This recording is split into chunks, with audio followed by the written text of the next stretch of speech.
வணக்கம். இது உங்கள் கம்பன் நாட்டு சமையல். இன்றைக்கி நம்ம செய்ய போகிறது வியட்நாம் ஸ்ப்ரிங் ரோல். அதை டிப் பண்ணி சாப்பிட ஒரு சாஸும் செய்ய போகிறோம். இது குழந்தைங்களுக்கு ஒரு ஹெல்த்தியான ஈவினிங் ஸ்நாக்ஸாக இருக்கும். அதுக்கு தேவையான பொருட்கள்: நல்ல இனிப்பாக இருக்க மாம்பழம், மாம்பழத்துக்கு பதிலாக வாழைப்பழம், கொய்யாப்பழம் சீசனுக்கு ஏற்ற மாதிரி நீங்கள் எடுத்துக்கலாம். இது வெள்ளரிக்காய், எல்லாமே ஒரே சைஸில் கட் பண்ணி வச்சுக்கோங்க. ஸ்ப்ரிங் ஆனியன், பர்பிள் கேபேஜ் கிடைக்கலனாக்கா நம்ம சாதாரண முட்டைக்கோஸை இதுக்கு எடுத்துக்கலாம். ரைஸ் வெர்மிசெல்லி, இதை ஒரு கைப்பிடி எடுத்து கொதிக்கிற தண்ணியில் வேக வச்சு எடுத்து வச்சுக்கணும். சேமியா மாதிரி இருக்கும் அது. தவுக்கு பதிலாக பன்னீர் எடுத்துக்கலாம். பாலில் செய்கிறது பன்னீர், சோயாபீன் பாலில் செய்கிறது தவ். லெட்யூஸ், இது ஒரு கீரை வகையை சார்ந்தது. லெட்யூஸ்க்கு பதிலாக முட்டைக்கோஸ் எடுத்துக்கலாம். கருப்பு எள். Next Vietnam rice paper. இது எல்லாமே ஷாப்பில் கிடைக்கிது நமக்கு. லைட்டாக தின்னாக பேப்பர் மாதிரி இருக்கும். இதில் தான் நம்ம ஸ்ப்ரிங் ரோல் செய்ய போகிறோம். ஃபஸ்ட்டு ரைஸ் பேப்பரை நல்லா வார்ம் வாட்டரில் டிப் பண்ணி எடுத்துகிட்டு ஒரு பிளேட்டில் வச்சுட்டு லெட்யூஸ் வச்சுட்டு இது மேலே கட் பண்ணி வச்சுருக்கோம் இல்லையா மேங்கோ, வெஜிடபிள்ஸ் எல்லாமே ஒரு 3 to 4 நம்பர்ஸ் எடுத்து இதில் வச்சுக்கணும். மேங்கோ, பர்பிள் கேபேஜ், தவ், cucumber, rice vermicelli, black sesame எல்லாமே போட்டு இப்படி ஃபோல்ட் பண்ணணும். அதை ஃபஸ்ட்டு மேலே ஃபோல்ட் பண்ணிவிட்டு சைடில் ஃபோல்ட் பண்ணிவிட்டு நெக்ஸ்ட் ஆப்போசிட் சைடில் இப்படி ஃபோல்ட் பண்ணிவிட்டு அப்படியே ரோல் பண்ணிடணும். இதுதான் வியட்நாம் ஸ்ப்ரிங் ரோல்.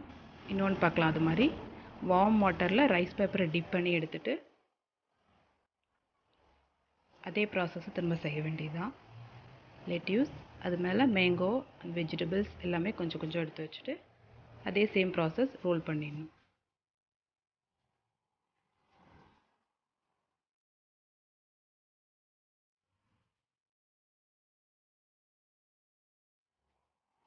தவ் ஃப்ரை பண்ணி வச்சுக்கணும். எல்லாமே சேம் சைஸில் இருக்கணும், அப்போ தான் அழகாக இருக்கும். இப்போ ரெடி பண்ணிவிட்டு இதேமாரி எல்லாம் ரோல் பண்ணிக்கணும். மேலே ரோல் பண்ணிவிட்டு சைடில் ரெண்டுத்தையும் மடக்கி விட்டுட்டு அப்படியே சுற்றி எடுத்து வச்சிட வேண்டியதுதான். நெக்ஸ்ட்டு இதுக்கான சாஸ் பார்க்கலாம். பீனட் பட்டர் இல்லை பீனட் சாஸ் எது வேணால் எடுத்துக்கலாம். இதில் இஞ்சி பூண்டு நல்லா ஃபைனாக கட் பண்ணது, இது சிகப்பு மிளகாய், ஃப்ரெஷ் ரெட் சில்லி தான், அதையும் நல்லா குட்டி குட்டியாக சாப் பண்ணி அதில் போட்டிருக்கோம். சோயா சாஸ் 1 டேபிள் ஸ்பூன்,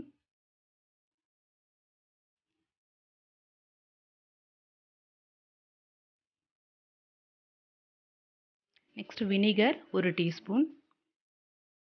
நீங்கள் இந்த பீனட் பட்டர் போட்டு இப்படி சாஸ் பண்ணுறதுக்கு பதிலாக நட்டெல்லா யூஸ் பண்ணலாம். நட்டெல்லாவில் நட்ஸு நிறையா கட் பண்ணி போட்டு அது கூட டிப் பண்ணி சாப்பிட்லாம், குழந்தைங்களுக்கு ரொம்ப பிடிக்கும்.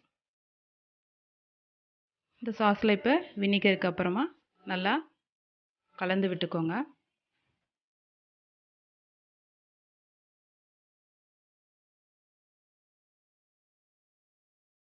மிக்ஸ் பண்ணிவிட்டு கோகோனட் க்ரீம் ஆட் பண்ணணும். கோகோனட் க்ரீம் கிடைக்கல அப்படின்னாக்கா தேங்காய் பால், வீட்டில் செய்வோம்ல தேங்காய் பால், அதவே நம்ம யூஸ் பண்ணிக்கலாம். நம்ம கன்சிஸ்டன்சி எவ்வளோ தேவையோ அதுக்கு தகுந்த மாதிரி இது ஊற்றிக்கலாம். நம்ம சில பேருக்கு லிக்விடாக பிடிக்கும், அப்போ நிறையா போட்டு மிக்ஸ் பண்ணிக்கலாம். செமி சாலிடாக வேணும்னாக்கா கொஞ்சமாக போட்டு மிக்ஸ் பண்ணிக்கோங்க.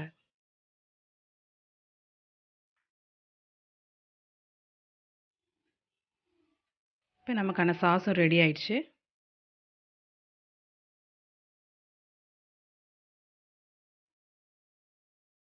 குழந்தைங்களுக்கு ஈவினிங்கில் இதெல்லாம் செஞ்சு கொடுத்தா அவங்க நல்லா சாப்பிடுவாங்க. இதெல்லாம்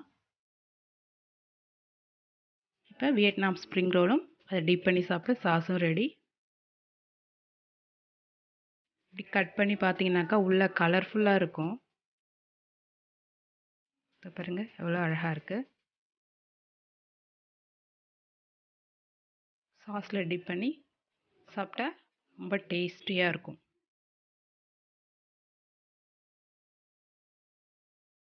கண்டிப்பாக எல்லோரும் ட்ரை பண்ணுங்கள்.